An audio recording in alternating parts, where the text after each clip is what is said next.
ରାଧାନାଥଙ୍କର ଆଉ ଗୋଟେ ସୌନ୍ଦର୍ଯ୍ୟର ଗୁଣ ହେଉଛି ବୃକ୍ଷ ଭିତରେ ସୌନ୍ଦର୍ଯ୍ୟ, କଦାକାର ସୌନ୍ଦର୍ଯ୍ୟ, ଅଗ୍ଲି ସୌନ୍ଦର୍ଯ୍ୟ।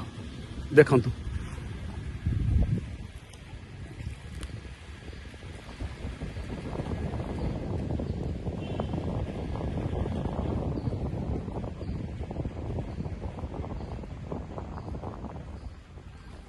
ଏହାକୁ ସେ କୁହନ୍ତି ତୃଷାତୁର ରୋଗୀ ଗୃହେ ଯଥାବସୀ ସ୍ମରେ କମିଳିନୀ ହରିତ ସରସୀ ସେହି ରୁକ୍ଷ ଦୃଶ୍ୟେ ସ୍ନିଗ୍ଧ ଛବିତର ନେତ୍ରାତିଥି ସ୍ମୃତି କରୁଥିଲା ମୋର।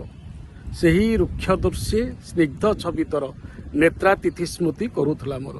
ତେଣୁ ରୁକ୍ଷ ସୌନ୍ଦର୍ଯ୍ୟ ମଧ୍ୟରେ ସେ ଦେଖନ୍ତି ସ୍ନିଗ୍ଧ ସୌନ୍ଦର୍ଯ୍ୟ।